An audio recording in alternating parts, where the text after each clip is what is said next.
Halo Adrenaliners, apa kabar kalian semua? Pasti sehat dong ya? Oke, kali ini admin akan lanjut mengisahkan sebuah film dewa-dewaan yang bikin adrenalinmu terpacu dengan judul League of Gods yang dirilis pada tahun 2016.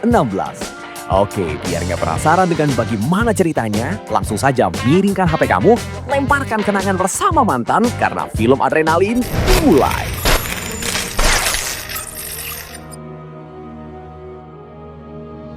Pada awal film diceritain kalau dulu manusia, para dewa, dan berbagai makhluk lainnya hidup berdampingan di dunia yang sama.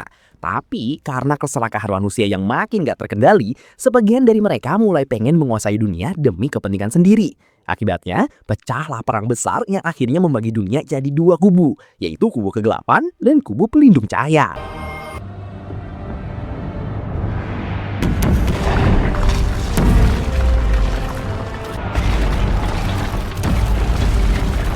Gak lama kemudian kita diperlihatkan sosok pemimpin kerajaan Shang yang bernama Raja Zhu. Di sampingnya ada sang permaisuri, Daji, yang ternyata merupakan si marubah berekor 9.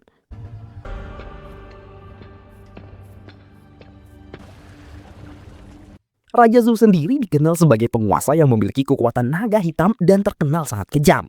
Bahkan dia gak segan memaksa rakyat kecil buat membayar pajak dengan jumlah yang bener-bener gak masuk akal.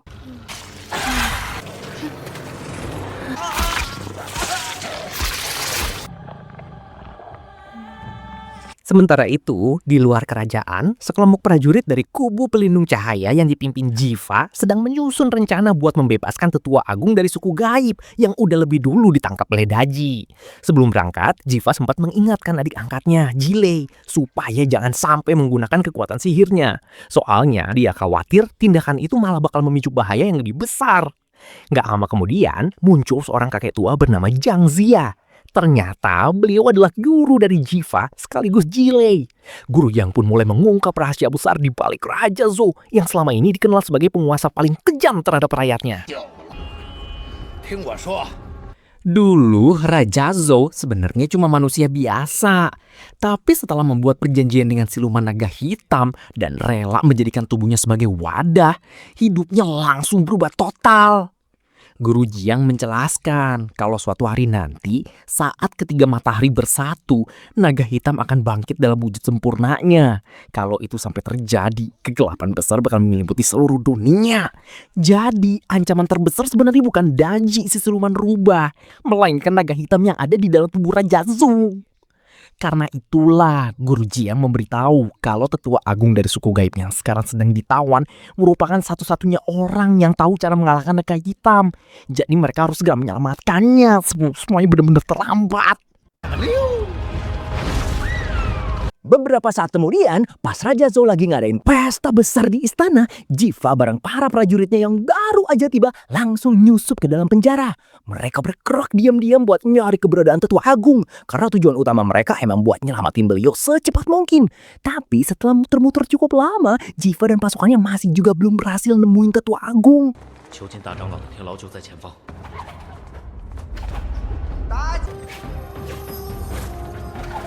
Di tengah pencarian itu, Jilei tiba-tiba dengar suara misterius yang nyuruh dia buat segera menyelamatkan tetua agung. Karena penasaran, Jilei langsung ngikutin asal suara tersebut. Di sepanjang jalan, dia juga tanpa ragu ngalahin beberapa penjaga yang berusaha menghalanginya.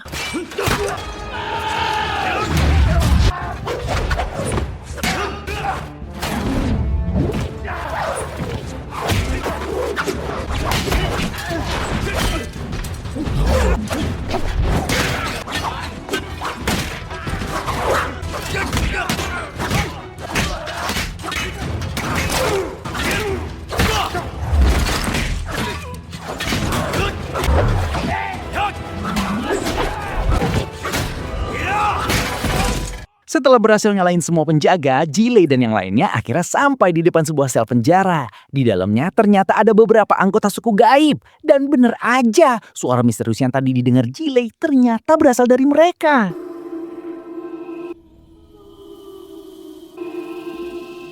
Sementara itu di dalam istana, Daji mempersembahkan seseorang kepada Raja Zhou sebagai hadiah spesial di pesta malam itu. Yang bikin kaget, orang yang dipersembahkan ternyata adalah tetua agung dari suku gaib. Daji kemudian menjelaskan kalau Tetua Agung memiliki kemampuan melihat masa lalu sekaligus masa depan. Bahkan hanya dengan menatap matanya, Raja Zhou bisa mengetahui nasibnya sendiri. Mendengar penjelasan itu, Raja Zhou langsung dibuat penasaran. Di sisi lain, karena pintu sel nggak mempan dihancurkan dengan senjata biasa, Jilei terpaksa memakai kekuatan sihirnya. Tapi tanpa disadari, energi sihir itu langsung dirasakan oleh seorang jenderal kerajaan Xiang yang bernama Leopard.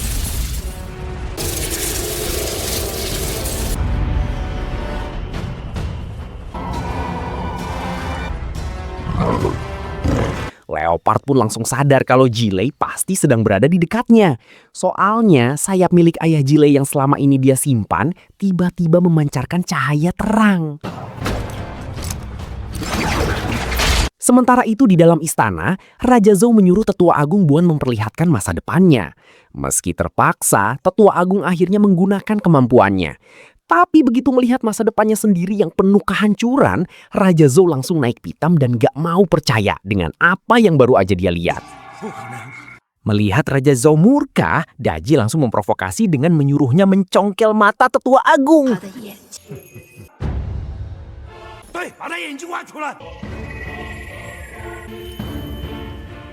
Di sisi lain, saat Jiva dan pasukannya bersiap membawa anggota suku gaib keluar dari penjara, mereka tiba-tiba dikepung oleh pasukan kerajaan Xiang. Hujan anak panah langsung menghujani mereka, hingga beberapa anggota suku gaib gugur di tempat. Nggak mau tinggal diam, Jiva dan para prajuritnya langsung membentuk formasi pertahanan demi melindungi anak-anak suku gaib.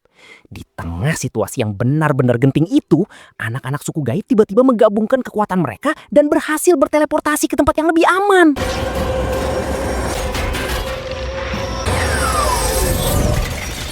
Setelah berhasil kabur, Jiva langsung menyuruh anak buahnya bikin perahu darurat dari perisai dan tombak.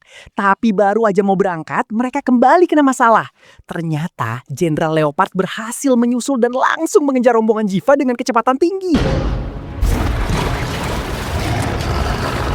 Begitu melihat Leopard, Jilei langsung teringat kalau jenderal itulah yang telah membunuh ayahnya. Emosinya pun langsung memuncak. Untungnya, Jiva segera menyadarkan Jilei dan menyuruhnya tetap fokus melindungi anak-anak suku gaib. Nggak lama kemudian, Jiva bersama pasukannya langsung meluncur menyusuri saluran air menggunakan perahu darurat mereka. Di belakang, Jenderal Leopard terus mengejar tanpa henti.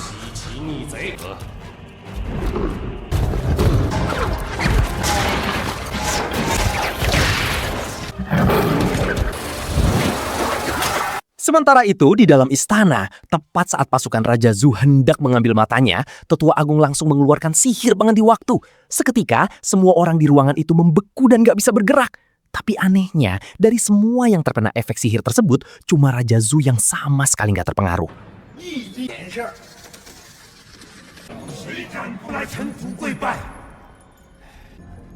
Gak lama kemudian, Guru Jiang datang tepat waktu buat menyelamatkan Tetua Agung. Di saat yang bersamaan, terungkap kalau Daji ternyata juga kebal terhadap sihir penghenti waktu itu. Diam-diam, dia langsung menggerakkan ekornya untuk melancarkan serangan ke arah Guru Jiang.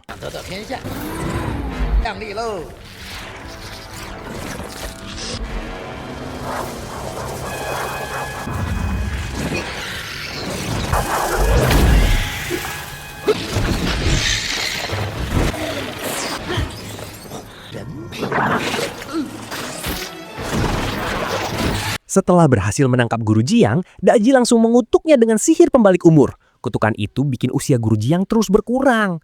Kalau dia nggak segera keluar dari lilitan ekor Daji, lama-kelamaan dia bakal berubah jadi bayi.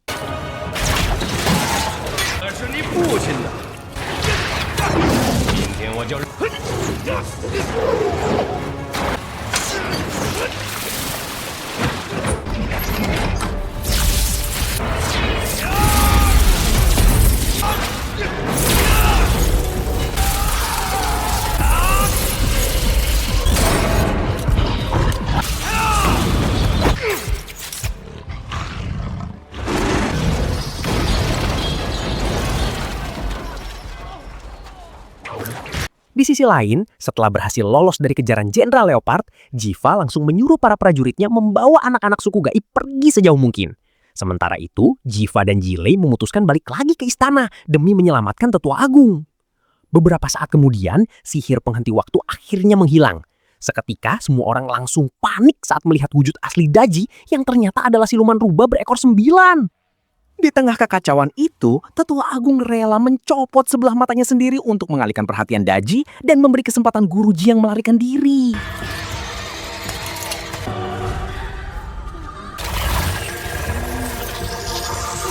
Gak lama kemudian, Jiva dan Jilei akhirnya tiba di istana. Tanpa buang waktu, mereka langsung menerjang dan menghabisi beberapa prajurit kerajaan Xiang.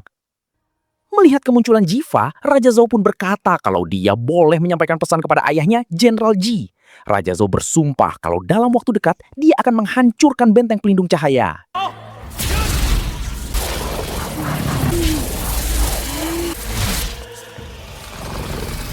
Karena keadaan makin kacau, Tetua Agung menyuruh Guru Jiang bersama kedua muridnya segera kabur.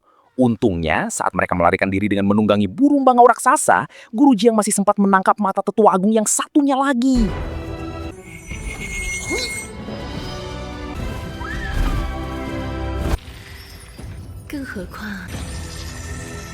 Setelah berhasil kembali ke benteng pelindung cahaya, Jenderal Ji langsung meminta Guru Jiang menggunakan mata Tetua Agung buat mencari cara mengalahkan naga hitam. Tanpa menunggu lama, Guru Jiang segera mengaktifkan kekuatan mata tersebut. Tapi bukannya berjalan lancar, kutukan pembalik umur dari Daji malah kembali bekerja.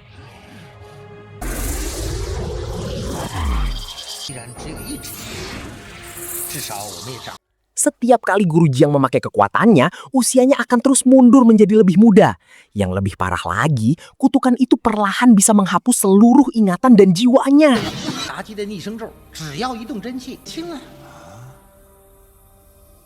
Di saat yang sama, Daji ternyata juga sedang melihat ramalan melalui bola mata Tetua Agung.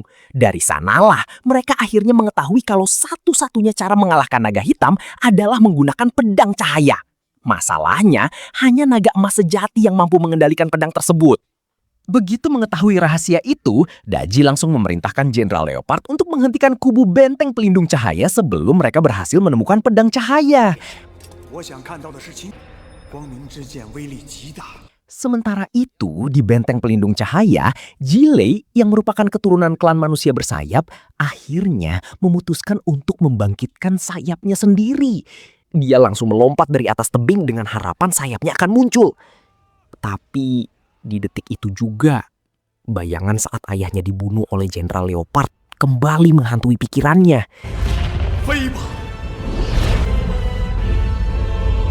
Rasa takut langsung menguasai dirinya, hingga usaha Jilei pun berakhir gagal.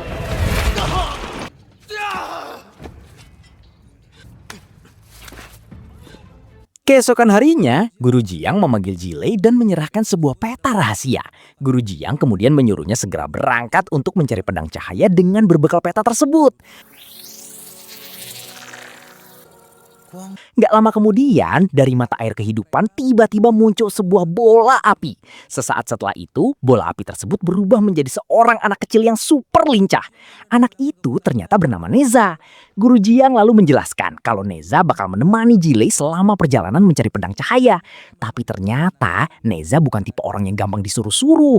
Bukannya ikut, dia malah kabur begitu aja karena lebih sibuk mencari roda api miliknya yang hilang. Melihat hal itu, Guru Jiang langsung menyuruh Jilei mengambil 3 kantong ajaib yang muncul dari dalam mata air kehidupan. Ketiga kantong itu nantinya bakal sangat membantu Jilei dalam misinya menemukan pedang cahaya. Setelah semua persiapannya selesai, Jilei pun langsung memulai perjalanan besarnya. Sementara itu di tempat lain, Jenderal Leopard sedang sibuk membuat sebuah boneka kayu yang akan dipakai buat memata-matai sekaligus mencari keberadaan Jilei. Boneka itu diberi nama Lande atau yang lebih dikenal sebagai kupu-kupu biru. Beberapa hari kemudian, Jilei yang masih belum menemukan petunjuk mulai ragu kalau arah perjalanannya sudah benar. Tapi di saat itulah tiba-tiba muncul sebatang rumput ajaib yang bisa bicara dari dalam salah satu kantong miliknya.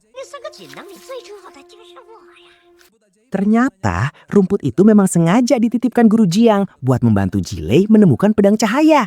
Rumput ajaib itu lalu menawarkan diri untuk memanggil Neza lewat aroma yang dimilikinya. Awalnya Jilei sama sekali nggak percaya. Tapi ternyata ucapan rumput itu benar. Aromanya benar-benar mampu menarik siapa saja termasuk Neza.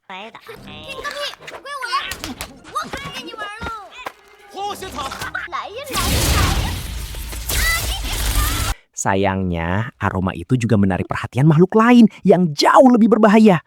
Gak cuma Neza yang datang, seekor lipan kaki seribu raksasa juga ikut terpikat. Tanpa basa-basi, monster itu langsung menyerang Jilei dan Neza demi merebut rumput ajaib yang mereka bawa.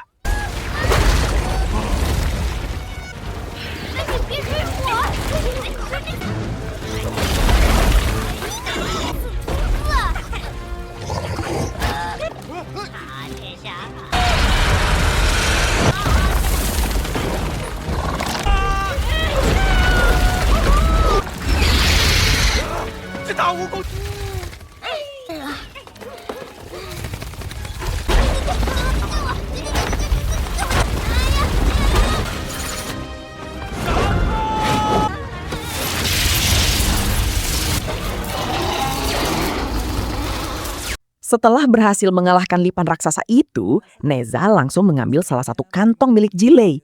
Saat kantong tersebut dibuka, ternyata isinya adalah benda milik Neza sendiri. Dan dari dalam kantong itu, tiba-tiba muncul pangeran naga ketiga.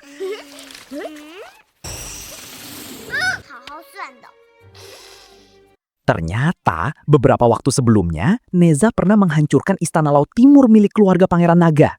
Bahkan, Neza juga mengambil saraf tulang belakang Pangeran Naga, sehingga membuatnya tidak bisa tumbuh menjadi orang dewasa. Masih menyimpan dendam, Pangeran Naga langsung menyemburkan asap hitam ke arah wajah Neza. Akibat serangan itu, tubuh Neza tiba-tiba berubah dan dia kembali menjadi seorang pria dewasa. Melihat kejadian tersebut, rumput ajaib pun menjelaskan kalau tubuh Neza memang terkena kutukan akibat ulahnya menghancurkan kerajaan Laut Timur. Namun, Guru Jiang sebenarnya sudah berusaha menolong Neza dengan menyimpan jiwanya dan mengembalikan tubuhnya.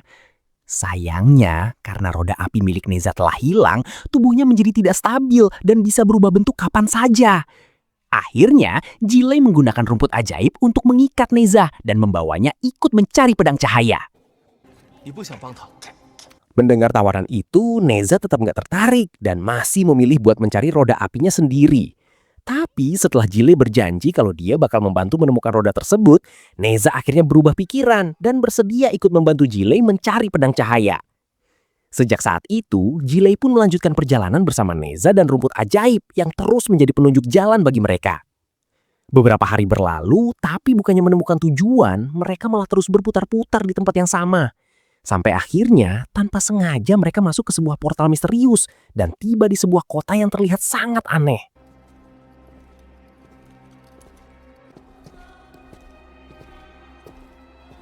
Di kota tersebut, mereka bertemu dengan seorang penyihir tua yang sedang membuat sebuah benda misterius bernama kunci surga.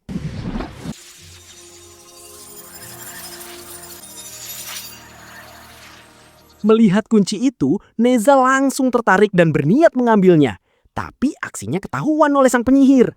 Akibatnya, pertarungan sengit pun terjadi antara si penyihir tua melawan Neza dan Jilei.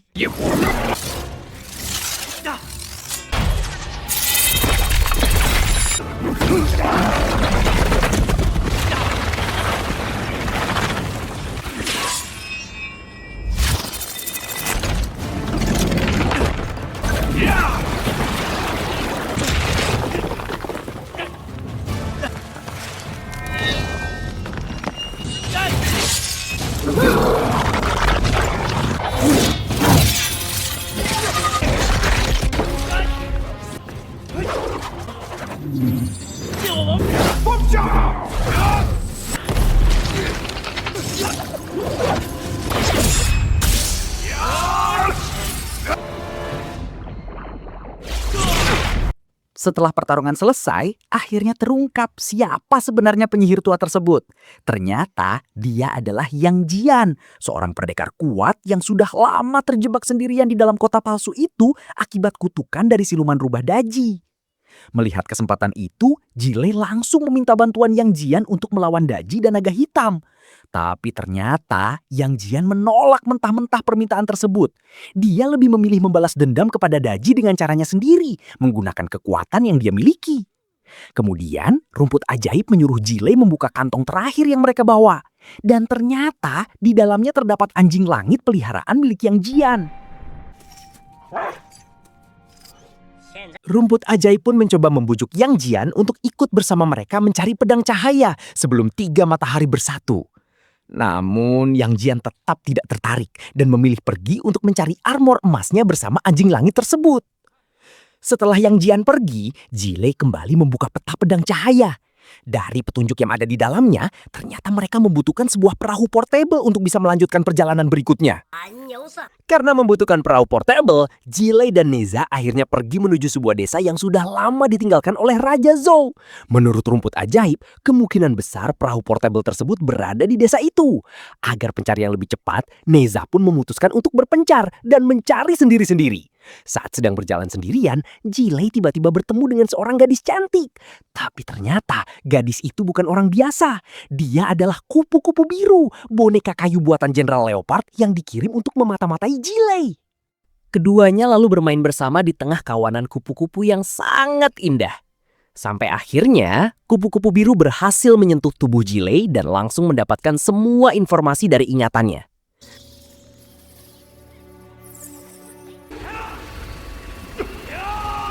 Setelah berhasil mengumpulkan informasi tersebut, kupu-kupu biru pun segera pergi.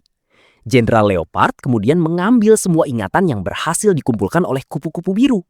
Dari informasi itu, Jenderal Leopard mengetahui keberadaan perahu portable yang sedang dicari Jilei. Beberapa saat kemudian, Jilei akhirnya sampai di sebuah tempat yang dihuni oleh seorang penyihir wanita bernama Lady Tai. Sebelum masuk, rumput ajaib sempat memperingatkan Jilei agar jangan sekali-kali menyebut nama Guru Jiang di hadapan wanita itu. Pasalnya, Lady Tai dan Guru Jiang ternyata dulu memiliki hubungan yang sangat dekat. Jilei pun akhirnya masuk ke tempat Lady Tai. Karena sudah mengetahui tujuan kedatangannya, Lady Tai langsung menyuruh Jilei melihat sesuatu yang ada di dalam sebuah baskom. Namun tak lama setelah itu, kejadian aneh terjadi. Tubuh Jilei tiba-tiba tersedot masuk ke dalam mimpi milik Lady Tai. Di dalam mimpi tersebut, Jilei melihat masa lalu ketika Lady Tai masih muda. Saat itu, dia pernah mengajak Guru Jiang berkeliling dunia menggunakan perahu portable. Tapi sayangnya, Guru Jiang menolak ajakan tersebut. Karena melihat wajah Jilei, Lady Tai pun mengira kalau dia sebenarnya adalah Guru Jiang yang sedang menyamar. Jilei langsung membantah dan menjelaskan kalau dirinya bukanlah Guru Jiang. Tapi Lady Tai sama sekali tidak percaya. Dia pun langsung menggunakan kekuatannya untuk menghipnotis Jilei.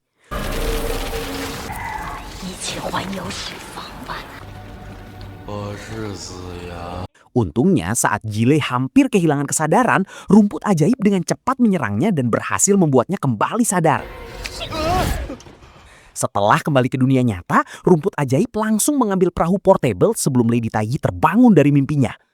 Tapi belum sempat mereka pergi, kupu-kupu biru tiba-tiba muncul dan juga ingin merebut perahu tersebut. Masalahnya, kupu-kupu biru sekarang sudah tidak mengenali Jilei lagi karena seluruh ingatannya telah diambil oleh Jenderal Leopard. Tidak lama kemudian, Lady Tai akhirnya terbangun. Menyadari bahaya yang datang, Jilei dan kupu-kupu biru langsung kabur menuju laut sambil membawa perahu portable milik Lady Tai.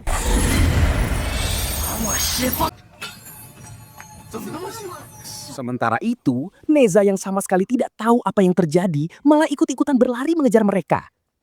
Sesampainya di tepi laut, rumput ajaib menyuruh kupu-kupu biru melemparkan perahu portable ke dalam air. Dan saat menyentuh permukaan laut, perahu kecil itu tiba-tiba berubah menjadi kapal besar.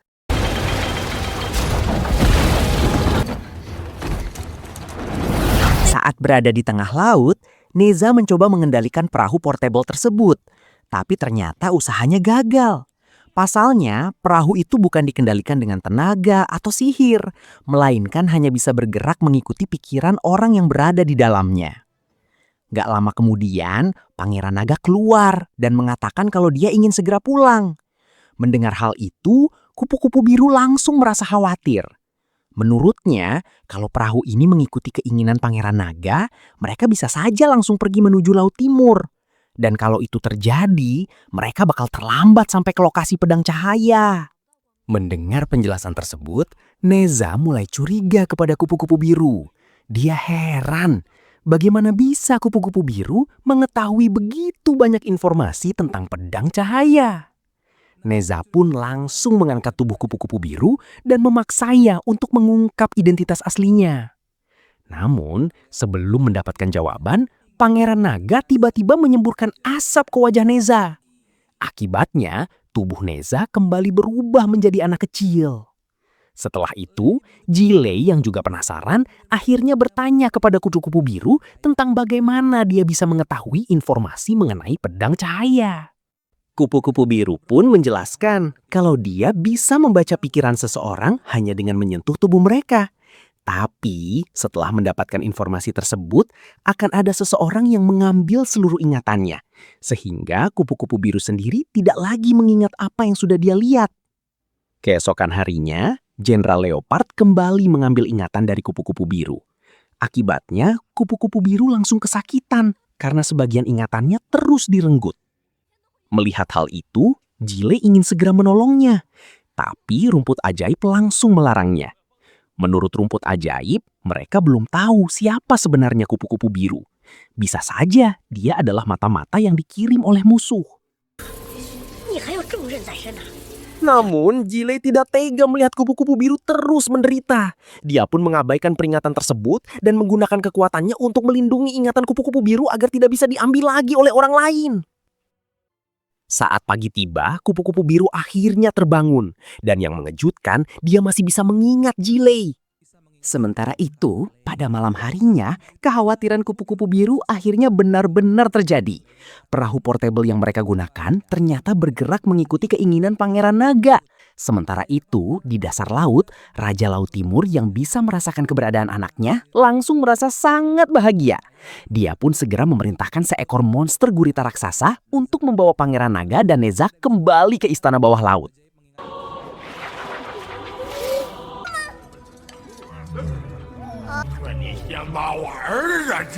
Di saat yang sama, Neza akhirnya dibawa menghadap Raja Naga Laut. Tanpa basa-basi, Neza langsung meminta roda apinya dikembalikan.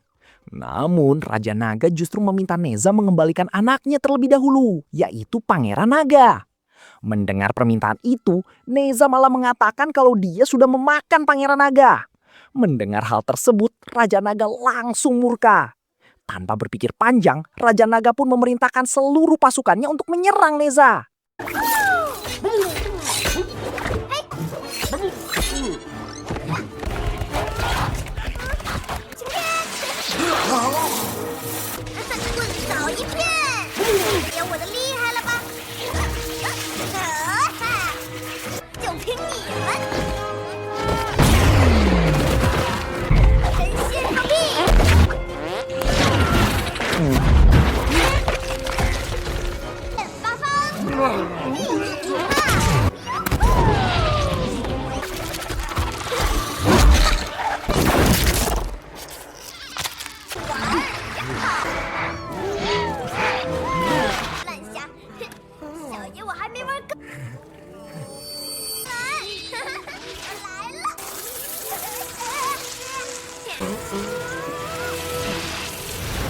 Sebelum pergi, Neza sempat mengembalikan Pangeran Naga kepada Raja Laut Timur.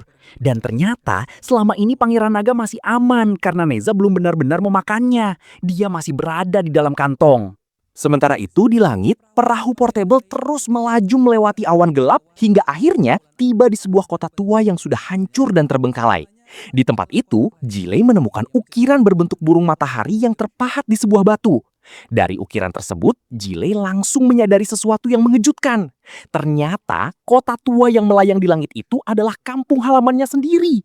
Pasalnya, simbol burung matahari tersebut merupakan lambang dari klan manusia terbang.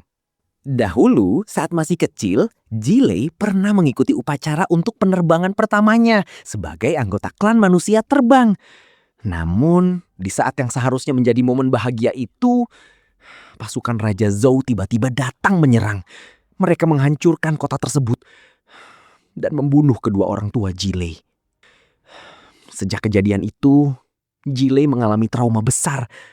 Bahkan sampai sekarang, dia masih takut untuk terbang. Setelah mengingat semua kejadian masa lalu, Jilei akhirnya sadar kalau pedang cahaya kemungkinan besar tersembunyi di tempat ini. Dia pun menggunakan kekuatan sihirnya untuk menyatukan kembali simbol burung matahari yang telah hancur. Dan benar saja, begitu simbol itu kembali utuh, cahaya besar muncul dan pedang cahaya akhirnya menampakkan dirinya. Namun, saat Jilei hendak mengambil pedang tersebut, tiba-tiba Jenderal Leopard datang bersama pasukan Raja Zhou. Di saat yang sama, kupu-kupu biru akhirnya mengungkapkan kebenaran. Dia mengaku kalau dirinya memang dikirim oleh Jenderal Leopard untuk mengikuti dan memata-matai Jilei. Mendengar pengakuan itu, Jilei ternyata tidak marah ataupun merasa dikhianati. Baginya, kupu-kupu biru sudah menjadi teman yang dia percaya. Setelah itu, pertarungan pun tidak bisa dihindari. Jilei harus menghadapi pasukan Jenderal Leopard seorang diri demi melindungi pedang cahaya.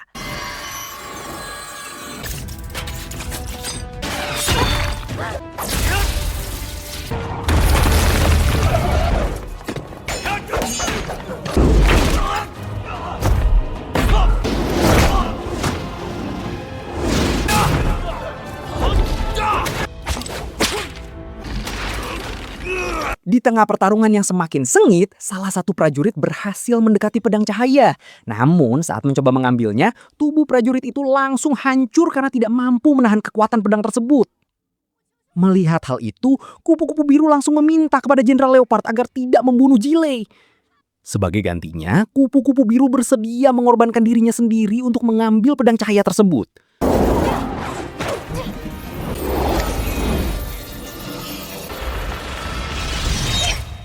Kupu-kupu biru ternyata berhasil mencabut pedang cahaya. Namun, karena kekuatan pedang tersebut terlalu besar, tiba-tiba terjadi ledakan dahsyat yang mengguncang seluruh tempat itu. Melihat kupu-kupu biru terlempar akibat ledakan, Jilei langsung berusaha menyelamatkannya. Dan saat tubuhnya hampir menghantam tanah, sesuatu yang mengejutkan terjadi. Untuk pertama kalinya, Jilei berhasil membangkitkan sayapnya dan terbang. Namun, setelah ledakan besar tadi, tubuh kupu-kupu biru perlahan kembali berubah menjadi kayu seperti boneka semula.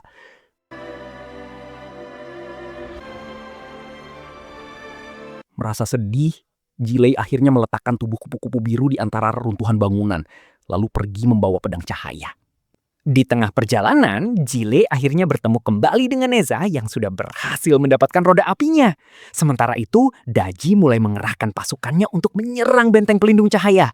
Mengetahui serangan besar akan segera datang, Jenderal Ji dan Jiva pun langsung bersiap menghadapi pasukan musuh. Sebelum mencapai benteng, Guru Jiang menggunakan kekuatannya untuk memunculkan pilar-pilar pelindung yang menghancurkan beberapa pesawat milik musuh. Namun, kutukan pembalik umur dari Daji kembali bekerja. Akibatnya, kekuatan Guru Jiang semakin melemah dan tubuhnya kembali berubah menjadi lebih muda.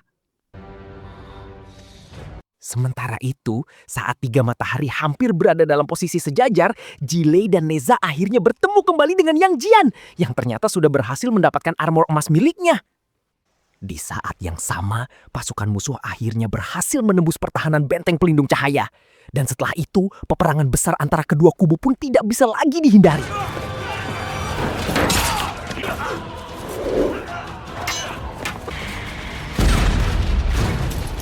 Di tengah kekacauan perang yang semakin parah, Jilei, Yang Jian, dan Neza akhirnya berhasil sampai di benteng pelindung cahaya. Tanpa membuang waktu, Jilei langsung menolong Jenderal Ji yang terjatuh. Setelah itu, dia menyerahkan pedang cahaya yang berhasil mereka dapatkan. Di saat yang sama, Daji menggunakan sihirnya kepada Jenderal Leopard yang sudah sekarat.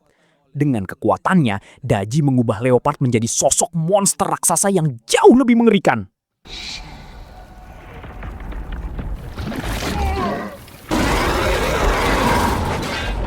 Sementara itu, Jilei, Yang Jian, dan Neza akhirnya bertemu kembali dengan Guru Jiang yang berhasil diselamatkan oleh anjing langit. Namun, karena kutukan pembalik umur membuat Guru Jiang berubah menjadi anak kecil, dia sama sekali tidak mengenali Jilei dan yang lainnya. Tidak lama kemudian, sosok raksasa Jenderal Leopard muncul di hadapan mereka. Melihat bahaya tersebut, rumput ajaib langsung meminta anjing langit membawa Guru Jiang pergi dan bersembunyi. Sedangkan Jilei, Yang Jian, dan Neza bersiap menghadapi monster raksasa itu dalam sebuah pertarungan terakhir.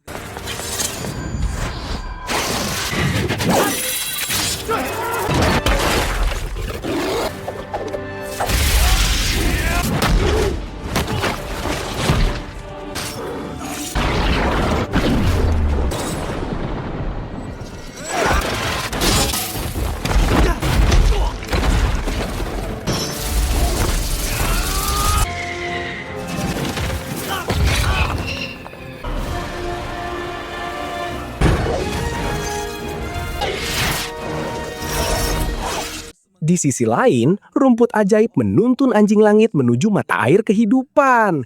Namun, belum sempat mereka sampai, tiba-tiba ekor Daji berhasil menjangkau tempat tersebut dan langsung menangkap Guru Jiang. Sementara itu, di medan perang, pertarungan semakin brutal. Jenderal Ji terkena serangan telak dari monster raksasa tepat di bagian dadanya. Melihat ayahnya terluka parah, Jiva langsung berlari menghampiri. Sebelum menghembuskan napas terakhirnya, Jenderal Ji memberikan pesan terakhir kepada Jiva. Dia menyuruh anaknya itu membawa pedang cahaya menuju mata air kehidupan. Dengan segera, Jiva pun pergi menuju tempat tersebut. Namun sesampainya di sana, rumput ajaib memberitahu bahwa Guru Jiang telah ditangkap oleh ekor Daji. Di saat yang sama, Yang Jian menggunakan kekuatannya untuk merobohkan sebuah tebing besar. Batu-batu tersebut kemudian menimpa monster raksasa hingga membuatnya jatuh tepat di dekat mata air kehidupan. Tidak lama kemudian, 3 matahari akhirnya mulai menyatu. Seketika mata air kehidupan memancarkan cahaya misterius yang sangat kuat. Melihat kejadian itu, Jiva menjadi kebingungan dan tidak tahu apa yang harus dilakukan. Namun, ketika monster raksasa mulai mendekatinya, dia langsung melompat masuk ke dalam mata air kehidupan. Dan saat itulah sesuatu yang luar biasa terjadi. Tubuh Jiva berubah menjadi sosok legendaris, yaitu Sang Naga Emas.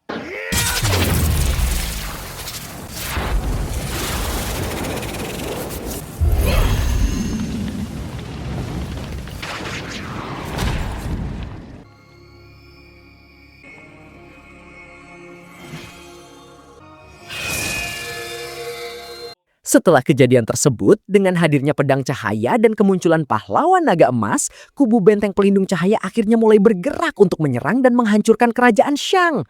Kisah ini pun akhirnya bersambung.